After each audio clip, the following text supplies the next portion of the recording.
Merci de rester fidèles au programme de la DBC TV. Mesdames et messieurs, bonsoir et bienvenue dans cet entretien exclusif. L'invité du jour est une figure importante de la scène politique sénégalaise, un membre de l'Alliance pour la République, ancien ministre, avocat de renom, maire également de Thiadiaye. Il s'agit bien sûr de Maître Omar Youm, avec qui nous allons aborder yenn ci ay questions yoo xamante ne ni jamono ji dafa nekk au cœur de l'actualité, mais également di animer les débats si l'opinion publique. Ñu am nag mbégte bokk ak moom jataay bi di rafetlu également maître dalal bi nga xamante ne ni dalal nga ñu ko justement pour ñu mën a waxtaane réew mi. ñu ngi lay nuyu di la ziar bu baax a baax, bàyyi la nga nuyoo. maa ngi lay nuyu bu baax di leen dalal jàmm di am mbégte ci invitation bi. naa di la préciser rek man sama élage bi nag dama ci tenir bu baax a baax élage Omar Youm moom la suma papa tufli sama nopp yi mais ma régulariser ko dem màkk te am na benn góor gu doon wax dem màkk dafa métti waaw donc titre boobu daal bëgg naa ñu ko ciy yokk. Maître élage Omar Youm. incha allah. Alors mi ngi noonu moom la ñu fas yéene àndal tout au long de cette émission. Donc je rappelle qu'au cours de nos échanges nous allons aborder 6 thématiques majeures qui ont fait couler beaucoup d'encre comme ni ñu leen ko waxee sànq. Bokk na ci le plan de redressement économique et social,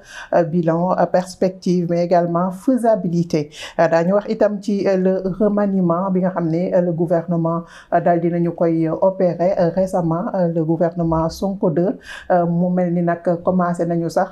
passation de service yi ba ñu ci bari tàmbali nañu li nga xamante ne ni moo di liggéey ba. Lu ko mooy nag dinañu wax également ci la situation des détenus issus des rangs de l'Alliance pour la République, ñi nga xamante ne ni également ñoo nekk ci le monde médiatique, muy des journalistes mais également des chroniqueurs ak ay nit yoo xamante ne ni dañuy joxe seen xalaat ci ni réew mi di doxee, mais également les hommes d'affaires qui sont en ce moment en prison derrière les barreaux. Dinañu wax itam ci les perspectives de poursuite de l'ancien président Macky Sall, ndax nag gis nañ ni ñenn ci ay responsables ñi ngi agiter cette question-là. Enjeu yi juridique ak politique également dinañ ci dugg bu baax a baax. L'avenir politique du parti, les défis au niveau au sein de l'APR mais également au niveau de la base di ca Thiadiaye te nga jiite mairie ba. Loolu yëpp di ay ponk yoo xamante ne ni dinañ ci yaatal bu baax a baax. Fa ñuy dooree waxtaan wi nag mais tax moom mooy le plan de redressement économique et social bi nga xamante ne ni le régime en place teg na ko ginnaaw bi ñu ko présenté aux Sénégalais. Ba pare gis nañu ni le premier ministre mi ngi effectuer des déplacements à l'international justement pour présenter ko également ñi nga xamante ne ni ñoo di les Sénégalais de la diaspora. ñu ciy séntu nag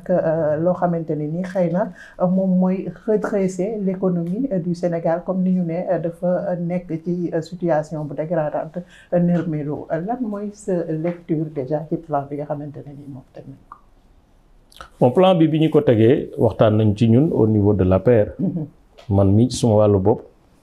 am naa ci ay appréciation. dama bëggoon nag nit ñi di apprécier par xel ak xalaat.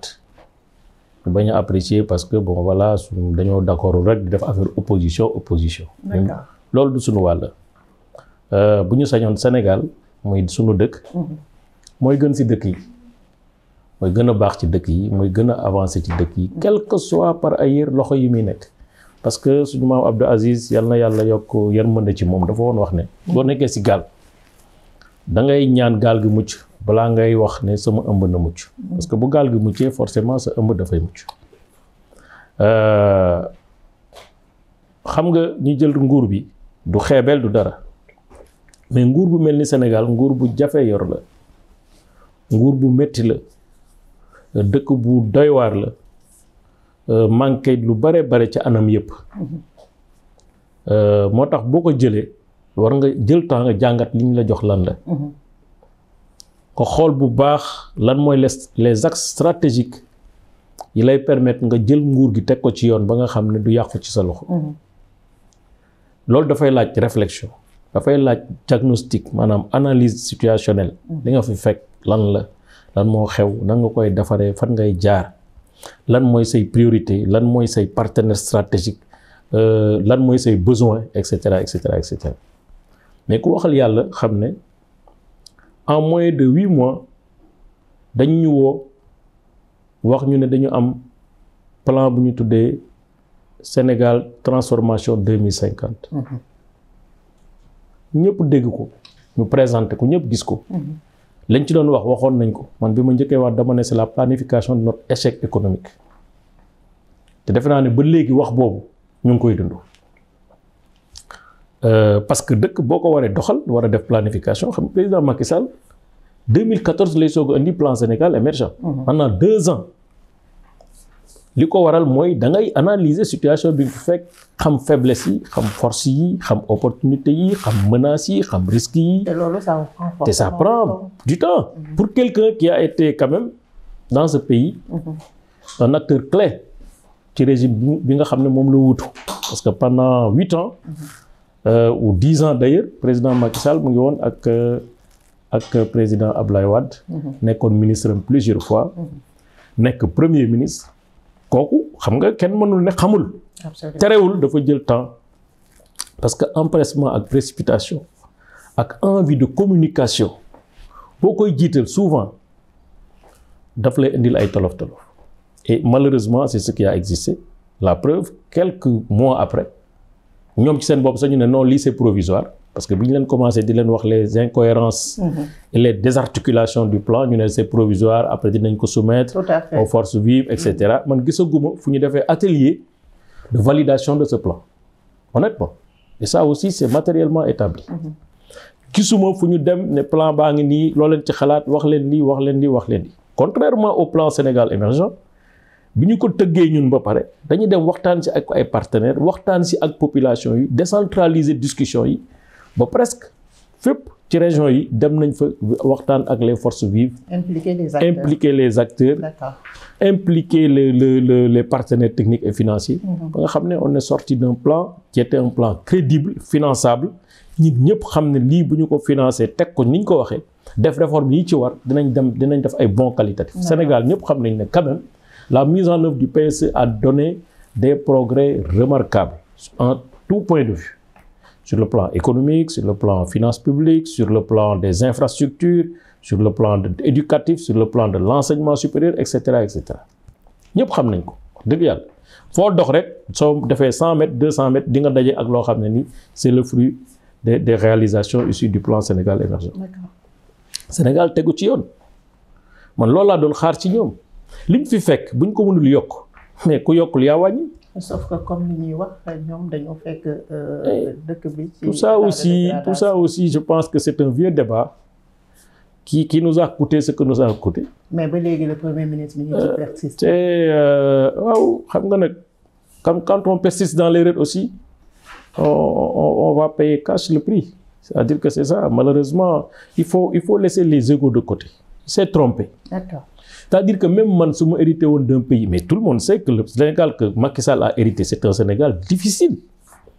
Abdoulaye Wade moo njëkk a wax ne dëkk bi boo leen toogee boo leen moytu doo leen fay ay salaire moo ko wax. Abdoulaye Wade a hérité de Abdou Diouf un pays plus difficile que celui qu'il a laissé à Macky Sall pourtant bi mu ñëwee dafa ne keesu état bi yëpp dafa fees ñun am nañ xaalis am nañ lii am nañ nangam on va travailler le pays maintenant c'était la communication positive xam na ne. demeewul woon noonu parce que fii mosuñu am xaalis bu ne gaañ c'est pas pour rien qu'on nous appelle pays moins avancé ñëpp xam nañ ko pays moins avancé wala pays en voie de développement mooy koo xam ne da nga bëgg yaasa mais sa soble bariwul loolu mooy dëgg say besoin ñu ëpp sa doole donc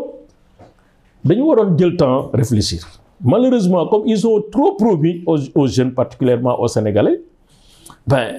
ils ont essayé de faire de la com d'attente maanaam bon dañuy communiquer ak yéen wala nangam mais pour gars yi xaw a dal ça n'a pas marché donc Sénégal transformation presque kenn waxatu ko léegi. Au nom de la transparence. ñu dem ba ci kanam ñu ne agenda 2050 ñu demaat tuuti ay weer ñu ne plan de redressement. ñu li ñu wax ci plan bi c'est simple et c'est vraiment technique c'est-à-dire que tey Sénégal amul beneen référentiel économique bu dul plan Sénégal émergent loolu loi moo ko wax c'est la loi qui dit que le seul référentiel économique et social c'est le plan Sénégal émergent. D'abord commencer par changer leen loi bi xanaa. Ensuite il n'y a pas un plan économique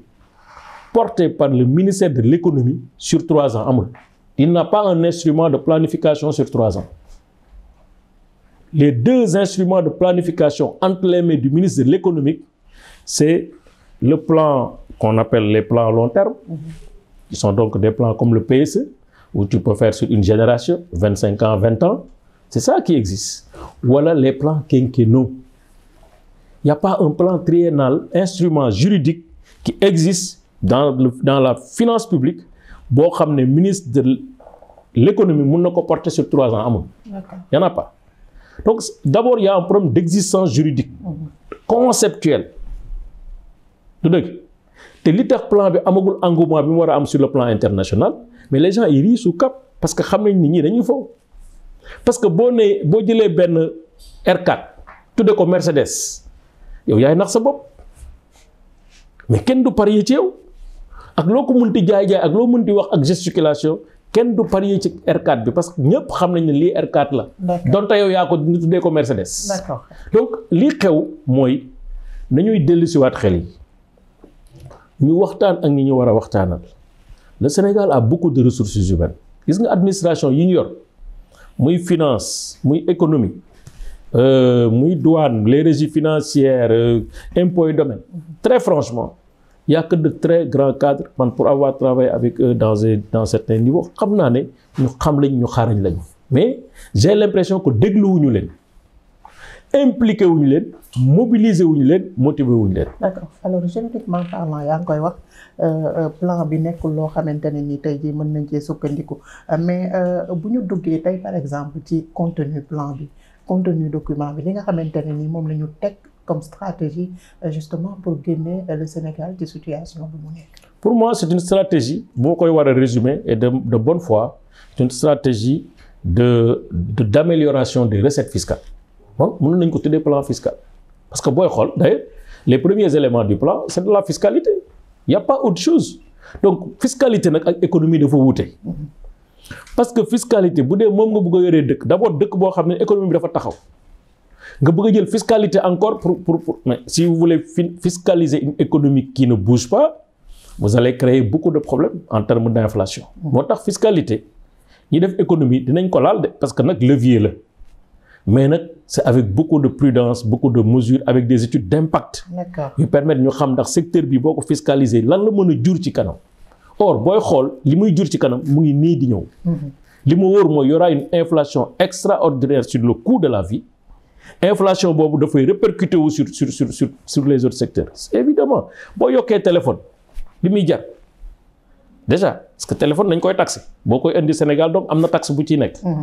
nga yokku coût téléphone mais ñiy liggéey ci téléphone nga yaakaar du ñu yokk seen yëf ñooñu bu ñu yokkee seen yëf est-ce que ñeneen du ñu yokkaat mais donc c'est comme ça mu ngi mel ni nga jëloon tey nga yokk prix pétrole wala gaz boo ko yokkee léegi dina dem ba ci ceeb dina dem ba ci mburu dina dem ba ci diwlin dina dem ba ci ñiy jaay ci angle bi sax di jaay gerte caaf boo ma dañ laan léegi 50 francs gerte caaf amatul 100 francs moo am c'est comme ça donc balaa ngay def fiscalité da ngay def étude d'impact nga xool ko ba xam li ngay def jeexital bi lan la ci économie bi parce que boo ko deful da nga am ay problèmes malheureusement il y a pas d'étude d'impact préalable en tout cas gisuñu ko ce plan-là n'existe pas encore une fois ce qui existe c'est un PowerPoint ba tey avant ngay ñëw maa ngi dugg ci site ministère de l'économie maa ngi dugg ci ministère des finances PowerPoint moo fa nekk mais PowerPoint c'est pas un document de programmation c'est un extrait d'un document préexistant document boobu anamu xanaa du yow da ngay toog rek jël say PowerPoint di dessiner di bind loolu yow mën nga ko man mën naa ko keneen mën na ko donc man li ma bëgg a attirer seen attention rek il faut arrêter l'excès de communication surtout la communication populiste ñu waxtaan ak Sénégalais yi les Sénégalais sont raisonnables xam nañ ne nguur gu bees guy ñëw en 1 an 2 ans pour nga créer fi ay merveilles c'est pas possible mais il faut le dire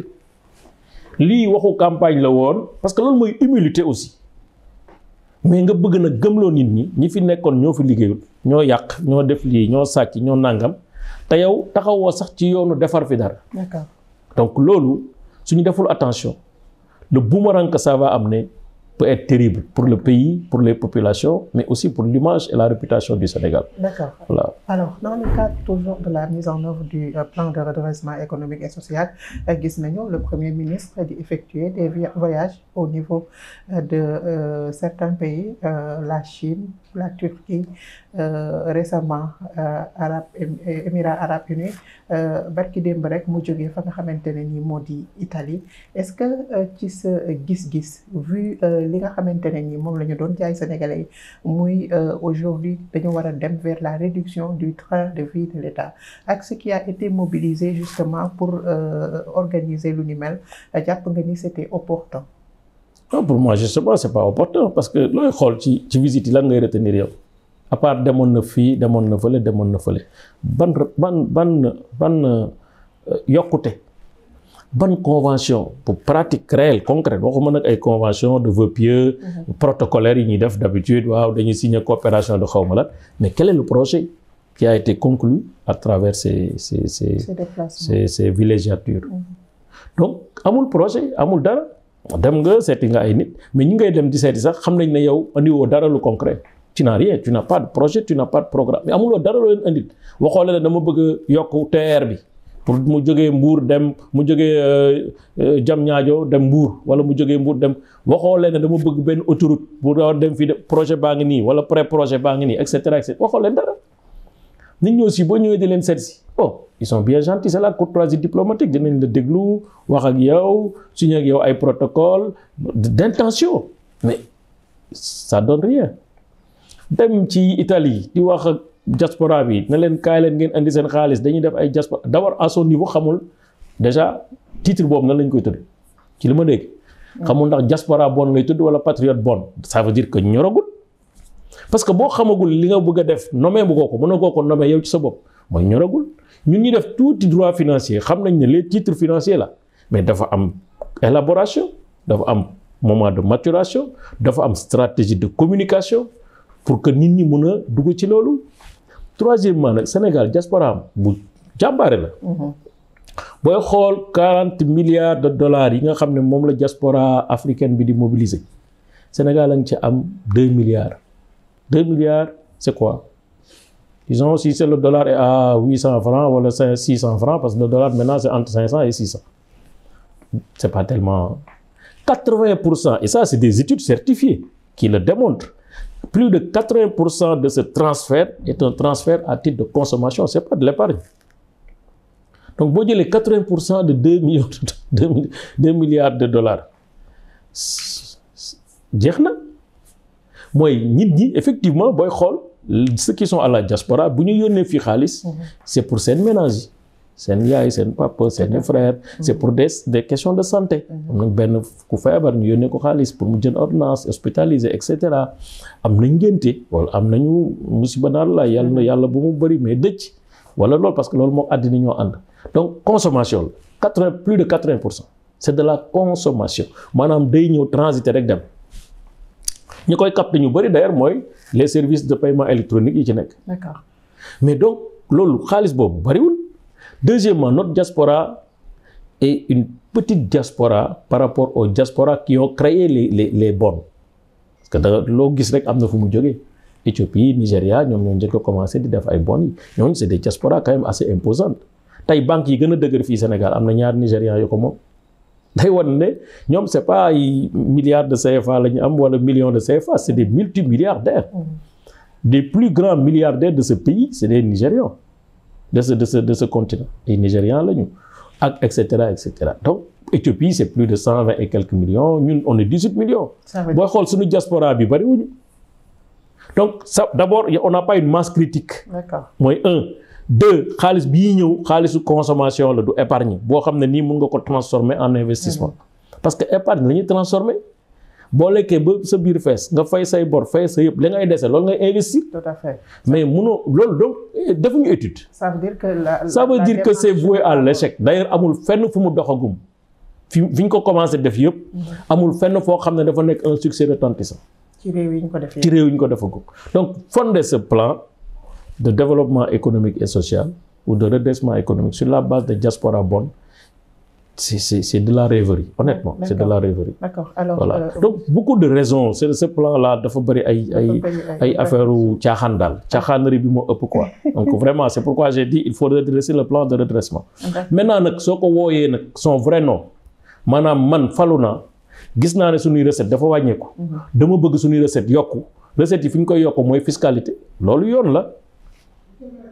mais tuddee ko plan de fiscalisation comme d'ailleurs loi yi nga xam commencé nañ ko jël pour dañuy taxer lii dañuy yokk lii dañuy yokk loolu fiscalité la voilà mais loolu du redressement économique parce que bu doon na ngay def plan de redressement économique da ngay wax ñaar samay soxla dafa bëri sama alal dafa néew nan laay def ba sama alal bu néew mu optimiser ko maanaam yokk ko nan laay def ba samay dépense ma wàññi ko mais ñoom xooluñu côté dépense dépense booy xool 50 milliards de francs CFA de dépenses de restriction de dépenses ci li ñu wax par rapport à un besoin de 6 000 et quelques milliards vraiment c'est moins que rien. D'accord. Voilà. Maître li nga xam na nga woo wàññi fonds politique na nga woo wàññi salaire yi na nga woo wàññi ministres yi seen salaire ak seen DG. na nga woo wàññi seen confort ak seen niveau de vie. mais kan ngay sonal tey la charge de ce plan est supporté par les couches vulnérables et les Sénégalais lambda. D'accord. Alors yaa ngi koy wax tout à l'heure plan bi nekkul loo xamante ne ni xëy na li ñu ci bëgg en termes de résultats dinañ ko am mais li leer ba leer mooy ñun ñëpp on est conscient que économie bi toll na foo xamante ne ni tey jii faaw ñu ut ay pexe ak ay stratégies yoo xamante ne ni xëy na dinañ ci mën a génne réew mi lan nga jàpp ni tey moom mooy les alternatives yi ñu mën a teg sur place justement pour génne réew mi ci situation. gis nga réew dafa am loo xam ne surtout suñu réew yi dafa am loo xam ne moo gën a essentiel à part bien sûr jàmm bi ak stabilité mooy la communication de nos gouvernants. Ce qui a ruiné aujourd'hui notre économie et la situation que nous vivons, c'est la communication. Gis nga c'est pas pour rien que les sociétés qui sont en bourse là benn incident bu ndaw rek seen valeur boursière wàcc da nga wax rek ci ngoon gi rek Sénégal noonu nga ko war a jàppee société yëpp c'est des pays yëpp c'est des acteurs d'investissement, c'est des agents économiques. Le principal agent économique du pays c'est l'État du Sénégal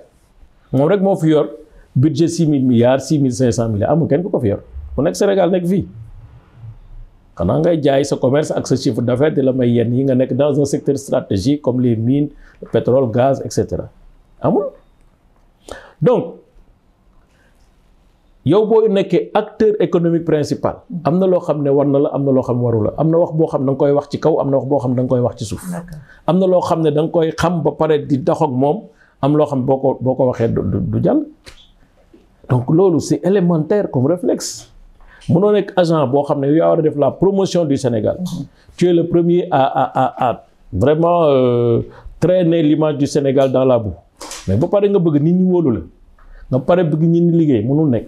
Deuxièmement nga ñëw secteur clé comme les BTP.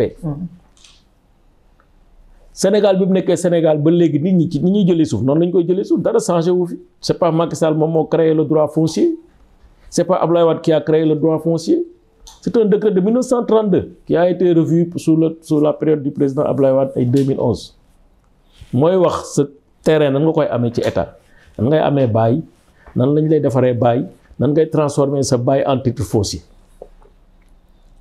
nga fekk ay sénégalais ñoo xam ne nii sur la base de cette législation existante dem nañu ñi am ay terrain ñi am ay nangam dem seeni projet immobilier surtout nga xam ne Sénégal fii mais presque plus de 40% de l'activité économique est une activité immobilière. ñooñu am seeni boo ñiy defoon ay emprunt dem ci banques yi uti xaalis pour defar seen projet immobilier nga ñëw ne arrêté leen lépp. parce que justement nee nañu am na ci ñoo xamante ne ni ñu ko amee amin bi jaarul yoon. c'est pas grave si vous pensez que am na ñoo xam ne am nañ ko ni ñu ko amulee yoon ciblez ñooñu mais ne bloquez pas tous les secteurs. xam nga àddina tout est méthode. ciblez ñooñu nga yaakaar ne ni ñu amee baaxul nga def enquête en attendant sa enquête sax mën nga leen ne yow moom arrêté mais ñeneen ñi ci des seen yoon nekku ci. d'accord donc y a un problème et puis sur la base de quoi nga teg ne ñi ngi ko amee baaxul nan nga ko amee nan nga xamee loolu da ngay toog rek njort na ni ñu ko amee baaxul après nga prenez une décision. C'est-à-dire moo tax ma ne la gis nga tey ak sérénité ak lucidité su jógee ci gouvernance et cette lucidité portée par une communication de mobilisation foo loolu fépp la am léegi état yi da ngay considérer ne ay société lañ la jox société nag communication da war nag et des communications positives. Maintenant après parallèlement politiquement mun ngeen xeex seeni xeex bu dee vous êtes en période de campagne électorale ku nekk wax sa bopp ku nekk critiquer sa bopp mais l'État c'est pas Pastef l'État c'est pas Macky Sall c'est pas APR l'État c'est pas le Parti socialiste l'État c'est l'État. D'accord. Voilà loolu tant que defuñu distinction boobu on va avoir des problèmes. Il s'ajoute maintenant bon voilà règlement de compte yi gauche droite nangam CENTIF fii ku yor xaalis benn 5 millions wala 10 millions transiter sa compte ñu téye la def rapport et cetera. Mais ça c'est un signal extrêmement négatif qu'on donne à la communauté économique. Mais maître, vous n'avez toujours pas répondu à ma question. C'est laquelle alors? Je n'ai pas compris votre question. Oui, tey naka la ñuy def justement pour que cette mobilité économique dama ne la dañu am benn richesse rare non dañu am richesse rare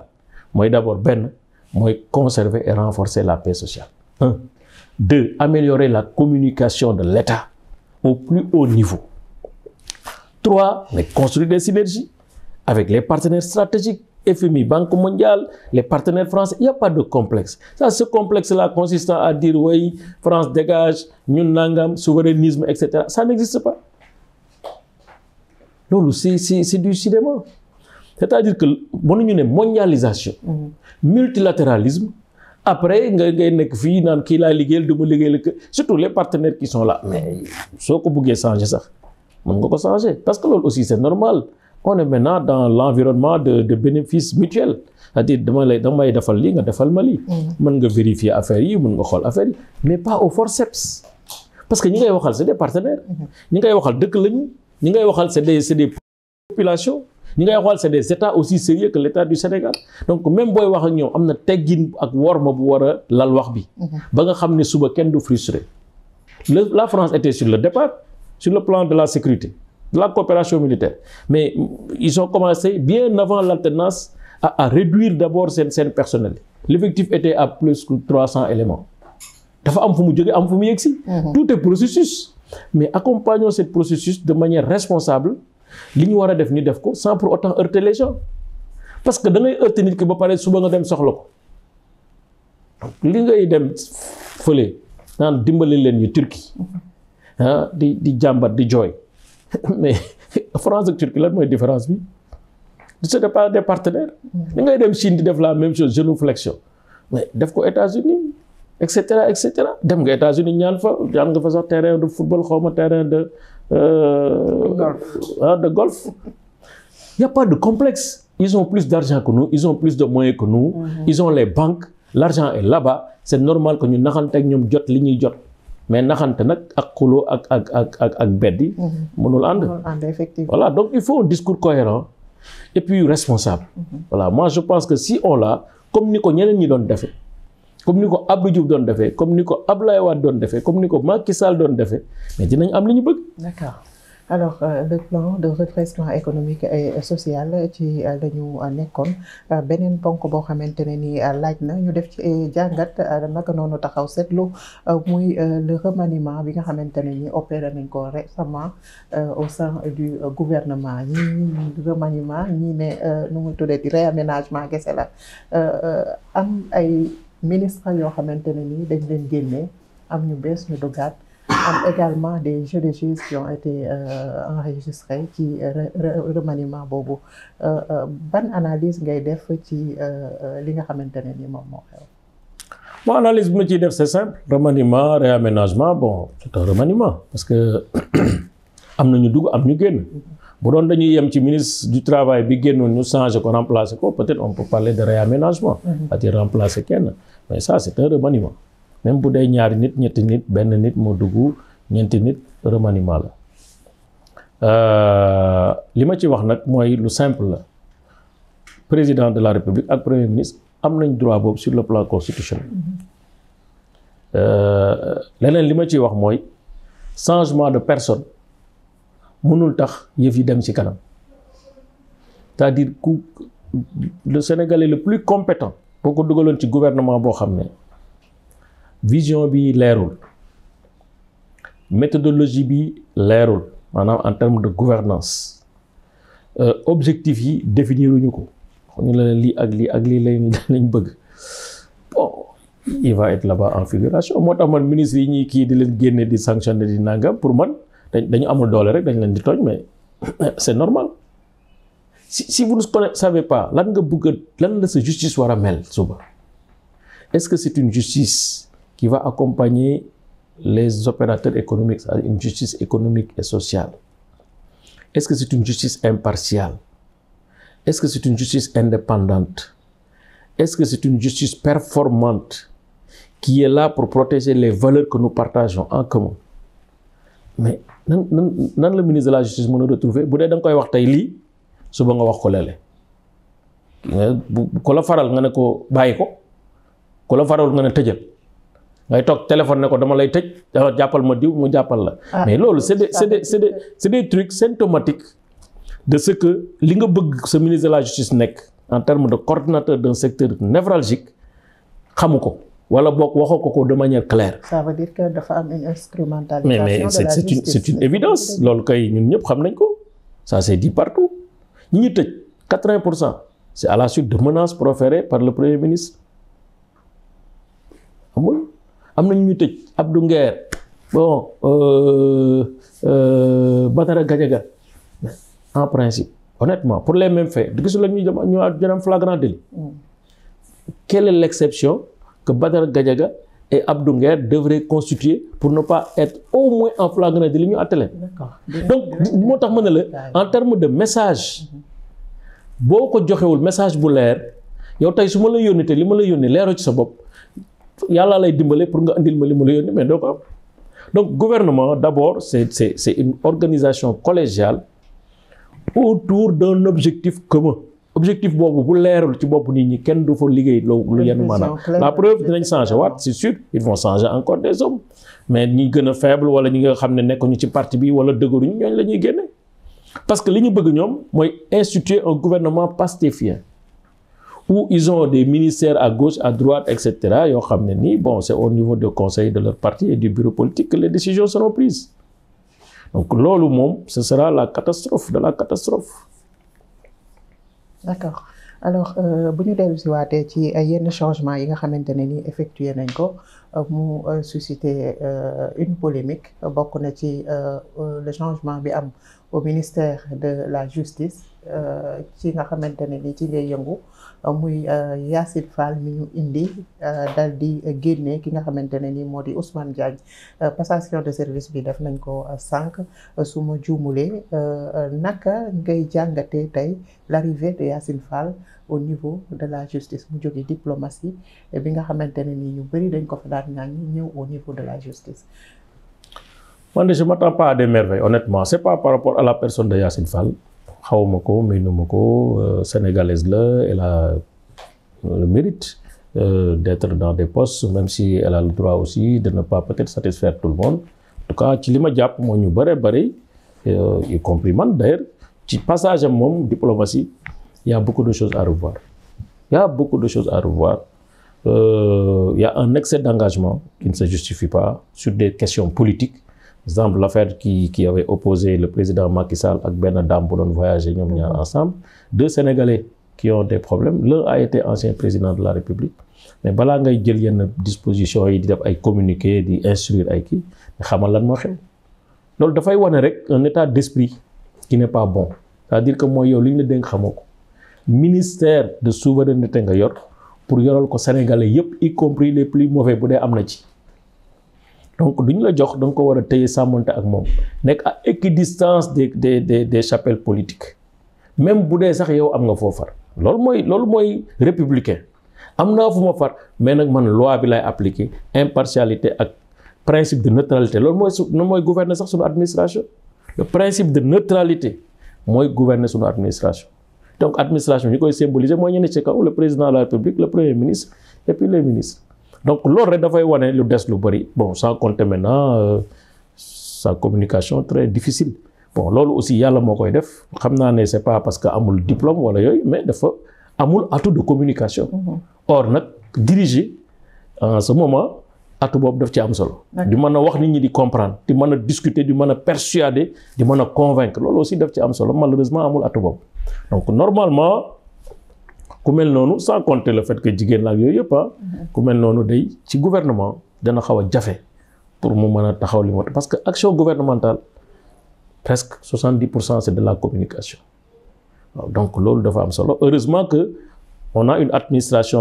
de la diplomatie qui est une administration vraiment très très performante peut-être que li mu mënoon a yàq sax lu bëree bëri ñooñu dinañ ko mën a gérer donc heureusement aussi que nous avons un diplomate très chevronné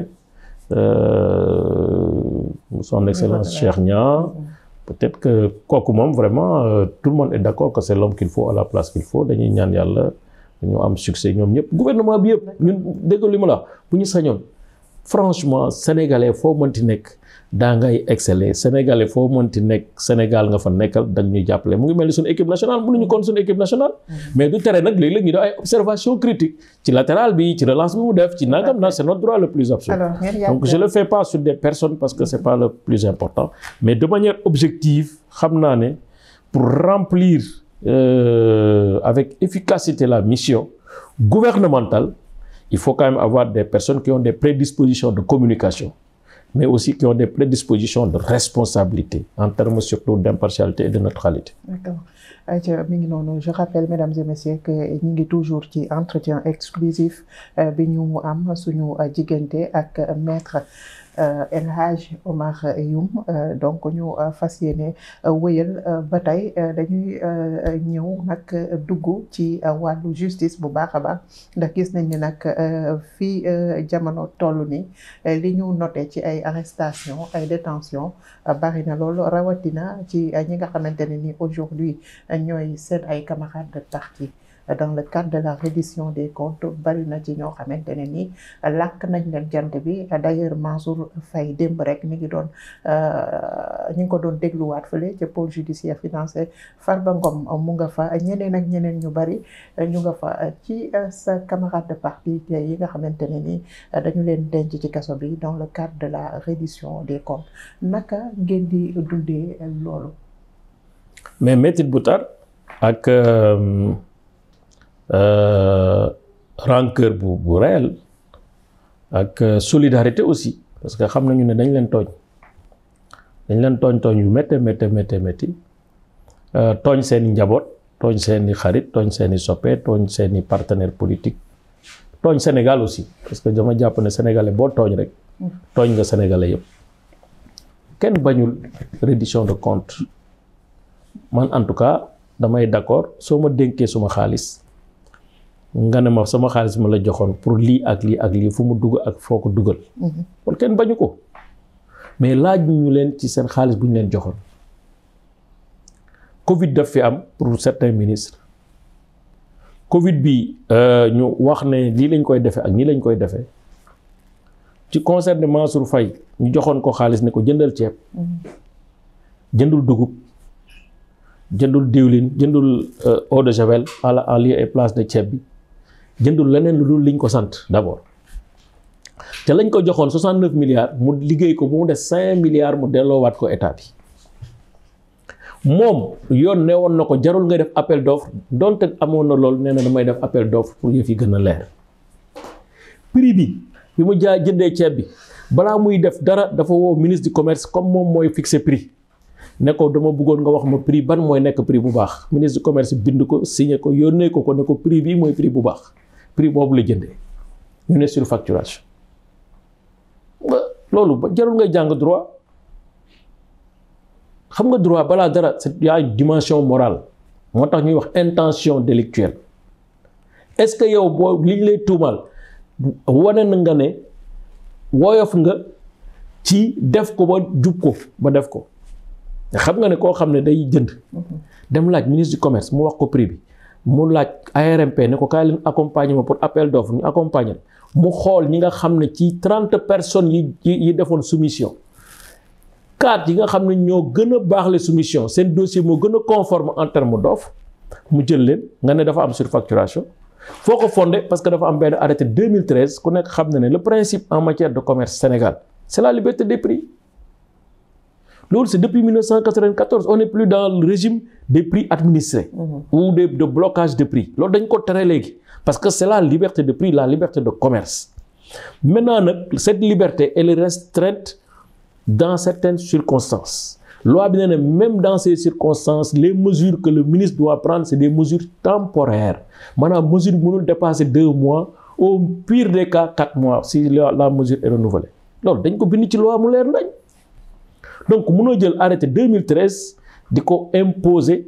pour que arrêté boobu servir à administrer des prix de 2020 ANSD nee na prix li tax ñu yokk 2020 ANSD wax na ko. Commissariat sécurité alimentaire wax na ko nee nañ parce que dañuy def confinement mu am baisse de productivité mu am ñuy gérer seen stock di ko téye di ko bañ seen stock yi génn alimentaire particulièrement transport bi navire yi dematuñu mu am confinement donc pour am navire sur le transport dafay cher. Quatrièmement ñu ne dollar bi nga xam ne moom la ñuy jëndee dafa yokk woon jógee de 500 francs à 610 francs loolu nan la prix ceeb mën a nekkee même prix 7 ans après. Donc loolu jarul ngay jàng droit di def ay maîtrise wala ngay nekk juge wala ngay nekk député wala pour comprendre ne lii prix moom Sénégal le prix il est librement fixé. moo tax d'ailleurs pratique illicite de prix dafa ne yow boo jaayee prix à un prix qui est inférieur ci prix normal bi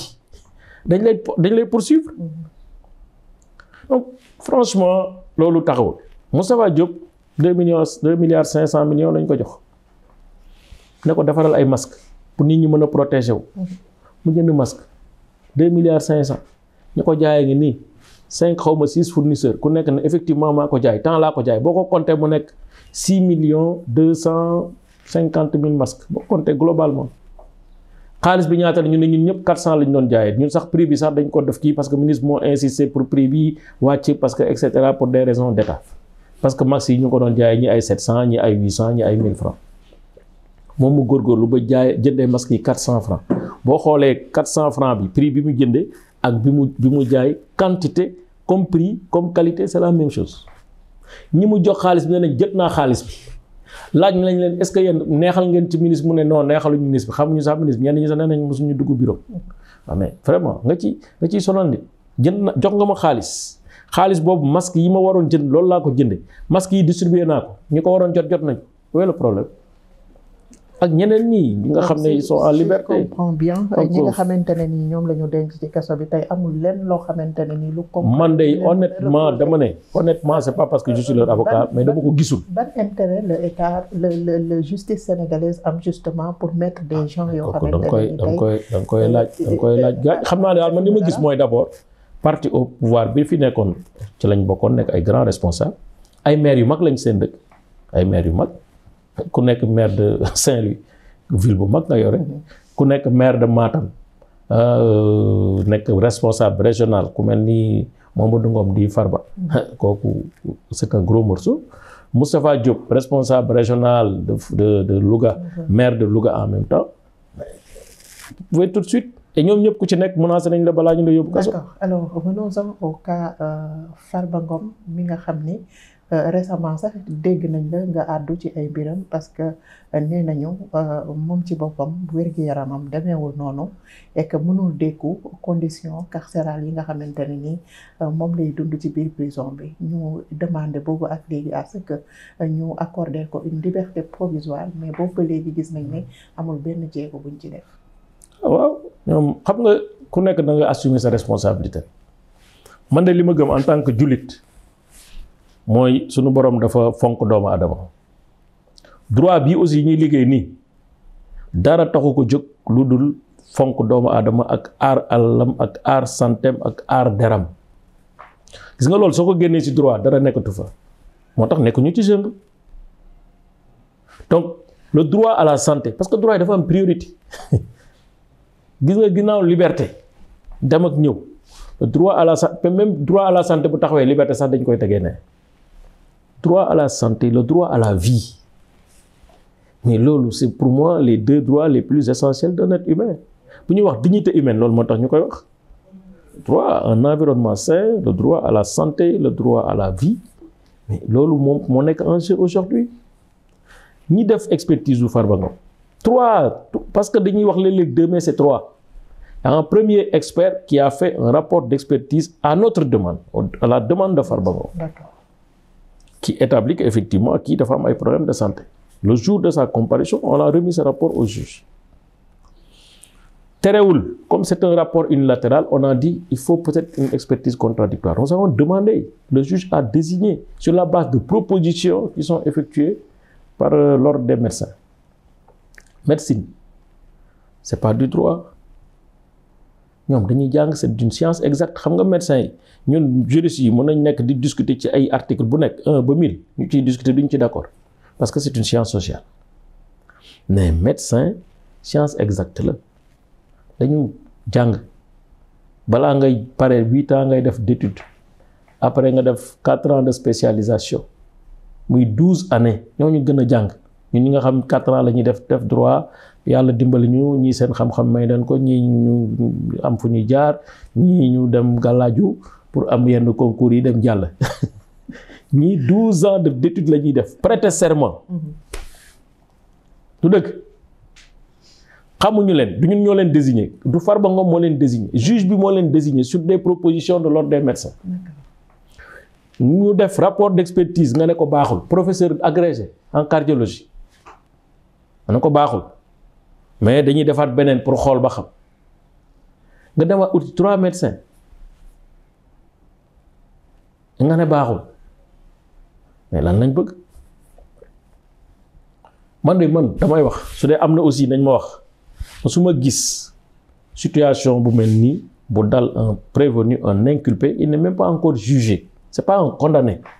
il est inculpé il bénéficie de la présomption d'innocence mu am lii nga xam ne loi bi dafa ne su ko dalee mais levé d'office du mandat de dépôt loolu loi bi wax 140 inventé wu ma dara ku mu neex nga dem lire 140 code de procédure pénale moo tax bu ma déggee ñu naan woy pouvoir d'appréciation nangam je dis attention la limite du pouvoir d'appréciation c'est la responsabilité man ni ma jàngee pouvoir d'appréciation ça accroît ta responsabilité c'est pas une fuite en avant donc wax nañ la ne lii am na mais ne prend aucun risque non de Dieu le principe de précaution et de vigilance devait obliger les acteurs à dire attention on prend pas de risque avec lui parce que suba lan nga bëgg un Farba Ngom en bon état de santé mu taxaw devant la barre bu dee loolu nga bëgg bu dee loolu mën na nekk mu taxaw avec sérénité lucidité jouissant de toutes ses facultés mentales pour se défendre c'est ça le premier droit de la défense moo tax boo feebaree dañ lay bàyyi nga dem toog noppalu bu pare soo wérul kenn du la àtte sa xel bu wérul kenn du la àtte physiquement aussi boo wérul kenn du la àtte mais donc droit de la défense ñun dañuy assister rek mais droit de la défense dëgg ki ñu woo ci baar ba kooku mooy défendre boppam de ñu ne dañ lay assister conseiller la accompagner la mais si Farba Ngom malade demain mais lan lañ bëgg affaiblir ko mu perdre ses facultés physiques après ñu ñëw andi ko devant le tribunal il sait même pas fan lay taxaw donc et puis il faut que sénégalais yi ak juges yi ak ñëpp xam ne dafa am législation internationale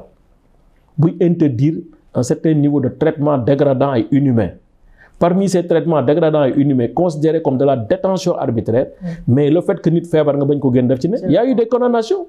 des états te foofu la ñuy mujj dem ak ñoom parce que nag aussi malheureusement j'ai l'impression que bon droit bi dañ ko jël teg ko fële jël moral teg fële après nekk dans l'arbitraire loolu nag malheureusement loolu kenn du ko seetaan. d'accord du ñu dugg ci cas par cas mais daf ci am ay cas yu spécifiques yoo xamante ne nii dafay soxla ñu indi ci ay leeral Lat Diop moom itam bientôt mu def 1 an ci kaso bi lan lañ koy reprocher au juste parce que li ñu dégg ci dossier bi daanaka mel na ni amul lenn loo xamante ne ni tey jii war na mën a tax ñu denc ko mais malgré cela ñu ngi gis ni mi ngi continuer di nekk ci kaso bi ba tey lan lañ koy toppee au juste lan moo tax justement ñu mettre ko en détention. li ñu koy toppee mooy am na benn waay boo xam ne da doon liggéey ak LONASE def na benn lettre ñu tuddee ko dénonciation am na fu mu jaar ba lettre boobu ñu jël ko traitement accéléré en 48 heures téye nañ Lat Diop commissariat de police ci benn dénonciation amul benn élément de preuve amul benn indice concordant waa ji tableau Excel la indi ne lii laa ko doon jox lii laa ko doon jox lii laa ko doon jox lii laa ko doon jox xayma bi yëpp mu nekk 8 milliards 200 je pense 50 xaw ma 45 millions mu ne loolu la ko jox mais environ nee na jox na ko lu ëpp 10 milliards au départ dénonciation la donc il y avait pas de partie civile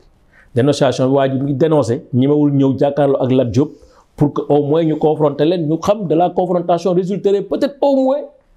la vérité wala en tout cas des éléments susceptibles de constituer la vérité rien donc yow tey mën naa jël sama kii ne madame Samb bi mu ñëwee sama bureau jël na fa benn affaire dénoncé la ñu téye la mooy loolu de suba mën naa ko def keneen ñu téye la donc sur la base d'une dénonciation mais nit koo xam ne yow est-ce que yenu nga maanaa nga jox nit 8 milliards tu te contentes d'une dénonciation au lieu de se constituer partie civile man ku ma def loolu kay di ma def ay extorsion de fonds damay def partie civile. Deuxièmement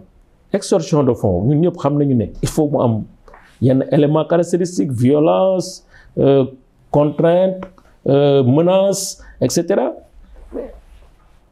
waa ji dem nag Lolance tribunal na ko da nga tooñ kon man fan menace fa am ak ban violence ak ban contrainte le gars c'est pas sa seule source de revenu bu doon moom rek la am comme activité mën nañ ne contrainte parce que yow peut-être sa liggéey bu dee da nga yaakaar ne buñ ma ko fayal dinaa dem lii dinaa def lii man nga ne bon def ma mettre pression ci suma liggéey dama naroon ñàkk sama emploi moo tax mu def loo ma lii wala ma jox ko lii mais le gars il a des licences un peu partout en Afrique sur la même activité franchement alors dossier boobu moo am extorsion de fonds ak corruption la ak astafurlah ak escroquerie loolu lañ ko tudde montant boobu état ne maa ko moom kële ne maa ko moom ñu am ñaari partie civile ci dossier bi ñoom ñuy revendiquer loolu rek day wane l'inconséquence et la légèreté du dossier pour man dossier bu mel noonu mënuñu fa téye nit 1 an góobu ma ne bu ñu ko jugé woon en l'état des faits dinañ ko condamné 6 mois ferme góobu ko en l'état des faits góobu ma ne sax dinañ ko condamné mais même bu ñu ko doon condamné góobu ma ne dinañ ko condamné 6 mois ferme parce que c'est ça la règle aussi ñun ñëpp xam nañu plus ou moins escroquerie machin et cetera ces délits là c'est des condamnations loolu dafay rajouter aussi à la suspicion que ne justice amu fi en tout cas pour ce cas-là justice amu fi c'est-à-dire dañuy def lu leen neex d'abord il y a des délais de traitement quand même d'une instruction man je peux comprendre en 6 mois 7 mois nangam nga def sa instruction renvoyer le dossier devant le tribunal. D'accord. Mais depuis 1 an il est en instruction il offre toutes les garanties def na ay demande de liberté provisoire accordé nañ ko demande de liberté provisoire à chaque fois que la demande est accordée par la chambre d'accusation il y a un pouvoir du procureur général donc du ministre de la justice pour bloquer parce que le pouvoir est suspensif loolu sax day dañ ko war a xoolaat parce que le parquet c'est une partie comme tout le monde et dans cette affaire-là le parquet n'est pas pour la société le parquet est pour quelqu'un d'autre mais pas pour la société parce que société Lat Diop ci la bokk au moins nga préserver son humanité nga préserver sa dignité nga préserver ses droits nga xam ne bon demul fet au départ dañ def ay interdiction de sortie du territoire mu xeex ko ba dem CEDEAO ñu gagné ko tey ñu ngi ko téye ci biir kaso bi sur la base de quoi. D'accord. Légèreté yooyu la ñu war a bàyyi parce que bu ñu bëggee nag une image d'une justice qui se respecte la justice doit marquer son territoire parce que damay respecter ma respecter la. D'accord. Ak ku mu mënti ne mais tant que les gens ils foulent aux pieds les droits des Sénégalais mais les Sénégalais vont être dans la riposte dans la suspicion et dans les déclarations malheureusement qui peuvent écorner l'image de la justice. Et dafa rafetul. D'autres détentions yoo xamante ne ni laaj na taxaw seetlu mu soxal ay journalistes ay chroniqueurs soxal également des membres de l'opposition yoo xam ne xëy na dañuy toog di wax seen xalaat ci ni réew mi di doxee bokk na ci liñ leen di toppee ay délits d'opinion bu fekkee pour journalistes yi diffusion de fausses nouvelles bokk na ci liñ leen di toppee mën nañu jël le cas de Bachir Fofana le cas de Doudou Coulibaly ak ñeneen ñoo xamante ne nii jot nañu leen interpellé ci wàllu yoon Abdou Nguer en ce moment mi ngi ci kaso bi chroniqueur la woon Badara Gadiaga également mi ngi ci kaso bi seeni dossier comme ni nga ko waxee sànq mënoon a dem flagrant délit mais ñu yóbbu leen instruction ñu toog di xaar. C'est pour les casser. Ça, c'est des méthodes bien connues. ngay jël kenn koo xam ne doo ko jógee flagrant délit ginnaaw suba ñu àtte ko peut-être que bu ñu ko àttee sax dañ koy bàyyi wala bu ñu koy tëj au pire des cas peut-être 1 mois ou 1 mois avec sursis nga jël ko yóbbu ko instruction. Pourquoi? Parce que le système est fait de telle sorte que c'est le procureur qui désigne les juges d'instruction. loolu bokk na ci réforme gis nga moo tax dañuy toog rek di wax mais y a beaucoup de choses à voir dans le système judiciaire yow yaa may téye yaay xool kan mooy def sama instruction ma jox la ko léeg-léeg sax dañuy négocier waxtaan boo bëggee kii bi ma jox la lii parce que sinon demain si tu ne fais pas ce que le parquet fait d'habitude il va plus te donner des dossiers donc les gens sont obligés malheureusement de collaborer nga ce système là tant que xoolaatuñu ko bu baax soit ñu jox le maximum d'autonomie et d'indépendance au juge d'instruction soit ñu créer le juge de la détention, le juge des libertés, etc., qui va être une autorité au-dessus de la mêlée qui va arbitrer. Mais sinon, vraiment, il y a des choses... Badara Gadiaga ci ay waxu délit d'opinion lañ ko jàppe woon ñu dem ba mujj gi ñu ne ko waaw da nga bëgg a tas Sénégal maanaam ay affaire sûreté de l'État ay nangam déstabiliser le pays mais vous vous rendez compte on lui prête 9 millions yu mu am ci ay compte alors que c'est pas lui ñu ko ne yaa moom société diw waa ji ñëw na taxaw ne kii société bi amu ci dara moomu ko maa ko moom xamante wuñu sax mais nga téye waa ji fii ne après voilà y a des trucs machin xam nga mooy li ma la wax quoi c'est-à-dire que Kant dafa ne woon agir de telle sorte que la maxime de ton action puisse être érigée en règle universelle de la nature mais gis nga fii ma gis nag moom mooy yow wóor na la ne lii bu ñu la ko appliqué woon nga yuuxu nga koy appliqué nit ñi loolu moo fi nekk te nag loolu liñ ci yaakaar dëgg nag juge lañ ci yaakaar. D'accord. ñu mën a nekk le comme ni ñu koy waxee le dernier rempart de notre démocratie et de nos libertés. Mais sinon c'est fini. Alors maître beneen question boo xam ne dafay dugg ci wàllu yoon ba tey muy yenn ci ay responsables yoo xam ni dañuy agiter la question bi soxal des poursuites yu ñu war a def à l'encontre de l'ancien président de la République mu fi nekkoon muy Macky Sall pour sa gestion mais également pour des accusations de haute trahison est-ce que lu ni mel ci wàllu yoon mën na nekk. xam nga léegi yaa ngi wax les secteurs pour lesquels les acteurs ont été ciblés mais na nga fàtte les opérateurs économiques. Les opérateurs économiques. tey conseil économique et social mun na am biir kaso. Il y a des Khadim Ba, il y a des trucs, il y en a même aujourd'hui qui sont menacés parce qu'il y a un rapport scientifique, machin, etc. Gis nga li gën a bon moo ñu dénk la loo xamul wala l'ignorance de la loi te l'ignorance de la loi sax mën nañ ko peut-être comprendre ci ay parce que on dit nul n'est censé ignorer la loi mais ñi nga xam ne ñoo koy appliquer wala ñi koy doxal di ci demee ba ci police ba ci justice bu dee xamuñu dañuy indi problème bu rëy te man nag li ma jàpp peut-être jàpp naa ne soxoruñu de peut-être jàpp naa ne defuñu ay maa tey de mais dañu xamul te loolu c'est dangereux. Bon affaire Macky Sall yàgg nañ ko wax ñoom defe naa ne bi ñu jëlee pouvoir bi ñu njëkk a wax 1 mois après il faut ñu poursuivre ko assouvir les désirs de justice machin et cetera et après là il commence par dire oui pour sa gestion Macky Sall dañ ko war a defal ay lauriers dañ ko war di ko tagg saa su ne di ko defal ay lauriers mais koo xam ne bi mu ñëwee fii dafa fekk taux de croissance autour de 2%. bi muy dem mu xaw ko yóbbu 7% te waxoon na ne bu dul woon Covid bi et puis c'est la réalité bu dul woon Covid bi ma yóbbu ko à 2 chiffres c'était dans les lois dans les documents de programmation ci budget Sénégal loolu la woon c'est-à-dire tey dañu waroon am croissance buy tourner autour de 10%. bàyyi leen fi croissance boo xam bu ñu góorgóorlu woon dinañ ko yóbbu 10% mais ak seen i wax ak seen ñàkk man moo indi affaire bi Macky Sall moom yokk hôpitaux yi yokk lycée yi yokk université yi yokk salaire yi. yokk effectif armée yokk effectif police yokk cadre de vie bi amélioré ko créer ville bu bees créer TER créer BRT mais kooku vraiment ñëpp Sénégal yëpp monde bi dama ne monde bi di ko wax ne ko ñëwal pays yenn yi sax dañu bëggoon am président bu mel ni Macky Sall kooku xam nga li sa Olof Njaay di wax defal nit ni ko yàlla def mu noppal la def leen ko ni ko yàlla def rek mu noppal leen te ngeen fóot seen xol yi ils seront jamais Macky Sall loolu nag du dara destin la dañ ko accepter ku nekk yàlla am na lu mu la may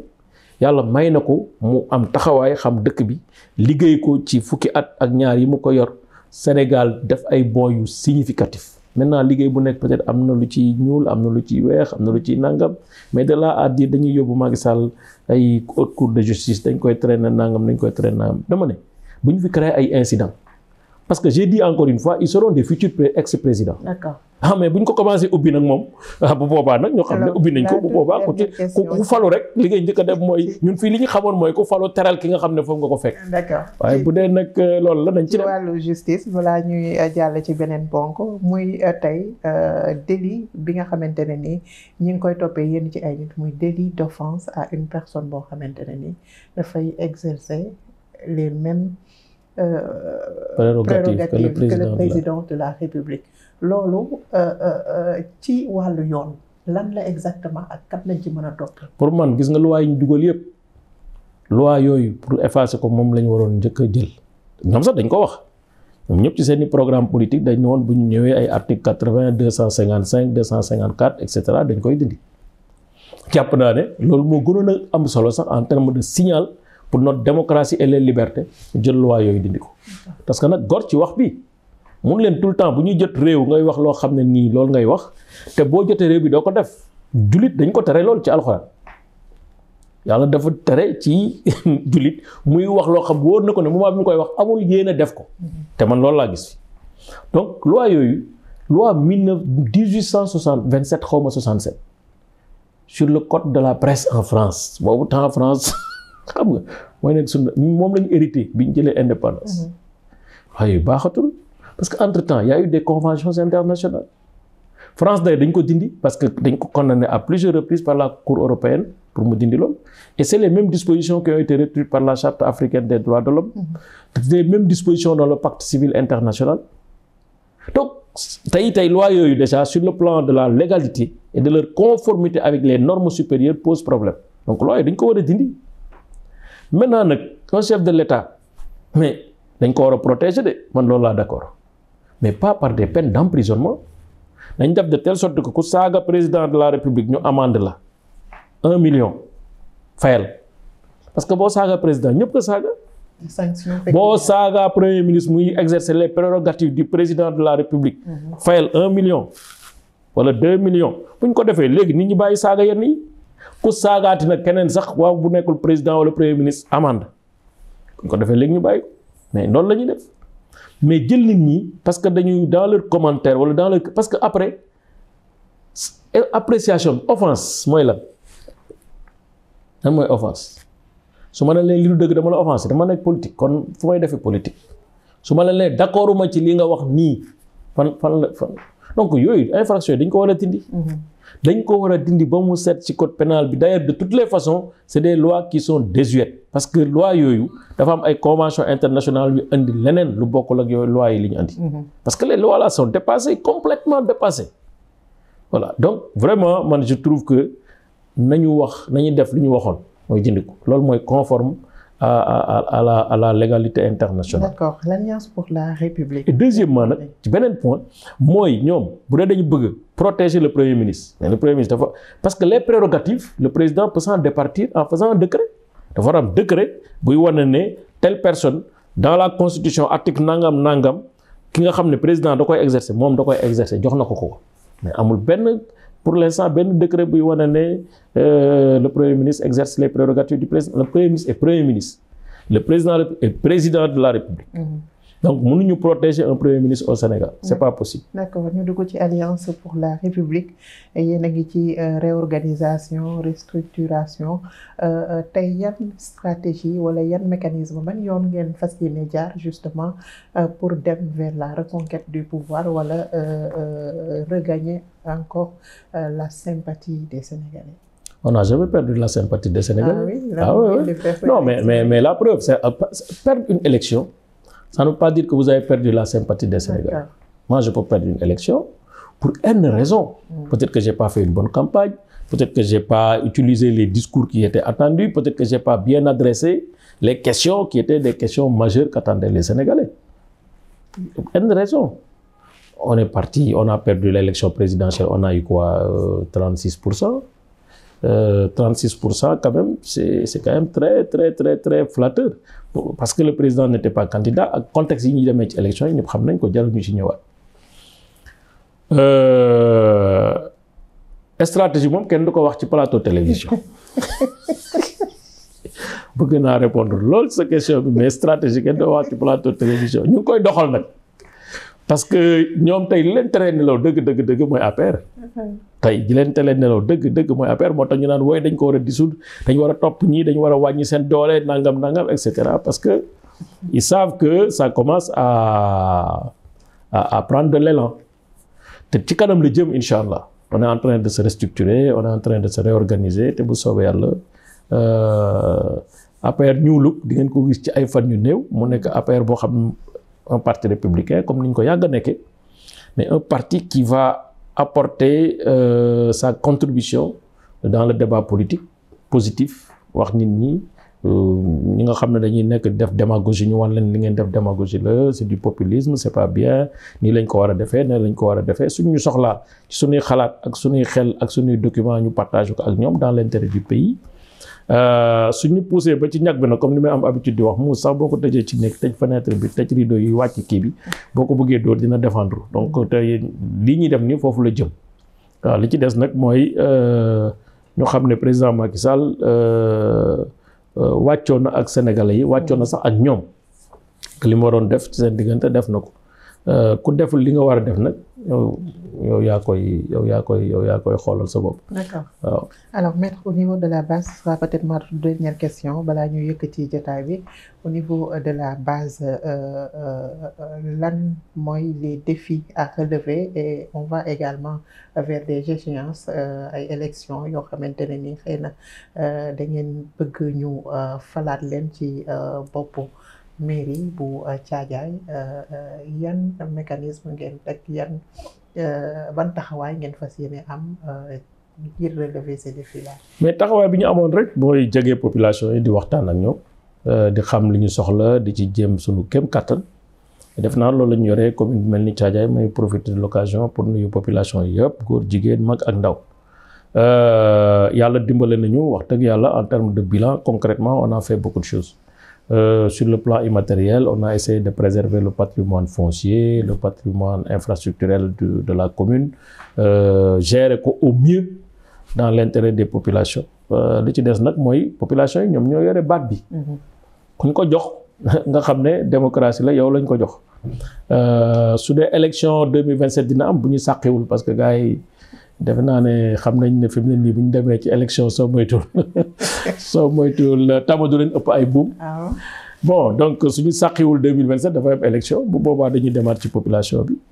man je pense que balaa nga dem élection li nga war a njëkk a def mooy demaat ci population bi ne leen bi ngeen ma joxee lii ak lii laa def moom lañ commencé. après nag ñoom ñu xool ba xam est-ce que dañ lay joxaat seen baat wala duñ la joxaat seen baat mais le dernier mot revient d'abord à notre parti parce que balaa nga naan naam da nga fay nekk parti bi moo la investir moo la jox confiance donc su la parti bi investir après nag nga soog a dem ci population yi pour wax mais yooyu yëpp ay jéego la yoo xam ne yegg seeguñu fa. D'accord. Aja maître Omar El Hadj Omar Youm. yow léegi ñu nekk ay xarit. doon àndal ci jotaay bi maître duma la wax le dernier mot mais dinaa la bàyyi quand même xëy na am na un message boo xamante ne ni bëgg nga ko lancer à l'endroit des Sénégalais à l'endroit de vos camarades de parti à l'endroit de l'État du Sénégal mais également à l'endroit de la jeunesse sénégalaise bi nga xamante ne ni ba léegi ci doute la nekk ndax ma bàyyi la rek nga mais d'abord massawu ñi nga xam ne tey ñu ngi toog nii di wax ñu ngi ci mbënn bi te malheureusement kenn fekku leen fa surtout état bi nga xam ne ñun ñëpp moom la ñuy xaar boo demee fu mel ni Touba nga xam ne dëkk bu tedd la tey population yi ñu ngi ci ay situation yu jafe boo melee nii aussi ngay dem Matam ak zone yooyu dégg nga xibaar yi fay jóg ci seen forte préoccupation par rapport ak fleuve bi ak yu demee noonu ñu ngi leen di masawu di ñaan suñu borom yàlla def ci xol ñi ñuy jiite xereñteef ak ambition pour ñu dem mën a jàppale population parce que jàppale population nekkul rek génne fi ndox bi sax dafa am ñoo xam dañu génn seen kër amatuñu activité ñu war dépense daf leen war lekk daf leen war nekk ca bonne condition ak santé daf leen war mais au moins ñu déclencher plan Orsec mun a dem seeti nit ñi jàppale leen xool ci conditions yu ñu nekk. bu dee dañuy laaj ñu leen faj ñu faj leen, bu dee dañuy laaj ndimbal ci wàllu alimentation ñu jàppale leen mais état loolu lañ koy doy. état du rek da ngay toog rek constater comme ñëpp ne waaw mbënd am na bon jeex na voilà on avance pendant ce temps ngeen jël ay millions et des millions di ko def ci ay voyages ak ay ndaje yoo xam ne wóor na leen ne fii benn jeexital pour dëkk bi du fa am xam nga loolu aussi caaxaan la. beneen message mooy la jeunesse rek nañu gëm ne ñiy defar Sénégal ñu ngi ñëw c'est-à-dire que ñiy defar Sénégal du ñi nga xam dañuy ñëw di feewale que looloo fi amoon feewale famille jaxase nit ñi génn leen dee ku dee sa yaay juraat mortel combat looloo fi indi lii nañuy xool bu baax balaa ngay def dara nga xool ki ngay jox sa askan ak sa baatu dëkk lan la def avant parcours fan la jaar lan la mas a réaliser pour boppam pour dëkk bi pour Sénégal après nga soog a xool ndax kooku mérité nga tànn ko wala tànnoo ko ñu bañ a tànn ci impulsion ci impulsivité parce que tànn rek parce que voilà affaire bi révolution nangam et cetera tey li ñu jural kenn xamul nu mu toll c'est-à-dire qu'on va perdre une génération. si affaire bi continuer nii on va perdre une génération maanaam Sénégal day reculer ci ginnaaw loolu yëpp ndax yàkkamti loolu yëpp ndax accroché wu à un discours populiste. loolu moo ko andi yàlla nañ ci yàlla musal. alors beneen message bi mooy ñu gën a góorgóorlu. moi j'ai bien apprécié ce interview je le dis pas parce que voilà mais gis nga Sénégal nañuy indi ay débat d'idées dañuy tendre micro yi ñi nga xam ne bu ñu waxee seen wax mën na indi njariñ ci dëkk bi ñu bàyyi ay waxu xuloo ak xeex ak jàbbonte ak xam mënoon nga ma poser ay question diw mi wax na lii loo ci loolu aussi journaliste aussi nañu si dimbale ku ñëw sa plateau te waxoo fi lu kiwul couper sa plateau nga dem surtout que nag maintenant digga ngi fi ak cybercriminalité normalement d'ailleurs dérapage yooyu yëpp journaliste dañ leen ci war a poursuivre sa ñaanaluñu leen ko li ci des nag mooy ñoom ñu góorgóorlu waaw ñu góorgóorlu xam ne yaakaar bi dafa rëyoon trop te déception ci réew baaxul parce que day indi démotivation day indi démobilisation day indi crise sociale day indi lu bare waaw ñuy wax nit ñi aussi dëgg mun a am kilifa yoo xam ne nag ñoom ñooy indi problème yi parce que da ngay wax lii tey suba nga wax leneen lu wuuteeg li nga waxoon mais loolu mu dem ci kanam donc nañ ñu dimbalee loolu ba nga xam ne vraiment dinañ leen gën a mën a tiitaroo parce que buñ sañoon am ay kilifa yoo xam ne dañ leen tiitaroo Macky Sall dañ ko doon tiitaroo buñ sañoon Diomaye ñu koy tiitaroo bu baax buñ sañoon Sonko ñu koy tiitaroo bu baax mais wax dëgg yàlla affaire bi xaw na doy waar trop non gouvernement bi aussi ñu gën a góorgóorlu tàllal nag suñuy loxo comme ci réew ñaan la ñu nekk réew waaye ngëm la ñu ne église beeg jullit yi ñëpp ñu àndandoo ñaan suñu borom mi nga xam ne mooy defar jamono di soppi jamono suñu borom defaral ñu suñu Sénégal gi mu gën ci pays Afrique yi suuxat jaamu ji bu baax a baax parce que ñu ngi am ay crainte yu bari ci wàllu sécurité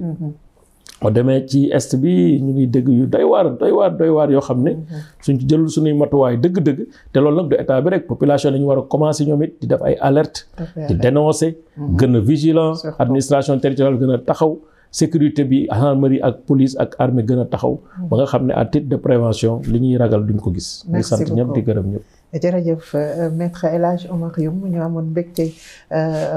bu feggoo ak yow ci jotaay bi di rafetlu dalal gi nga ñu dalal ñu leen di remercier bu baax a baax yéen internet yu DBC TV mais di remercier également l'équipe technique bi ñu àndaloon ngir liggéey bu am solo bi nga xamante ne ni ñu ngi koy def di leen jox dig daje yeneen i jamono pour un autre numéro de votre entretien spécial ñu war ci ànd nag ak beneen invité ndem soob na suñu borom di leen jaajëfal bu baax a baax cant ak ngërëm ñeel na leen ba yeneen i jamono incha allah.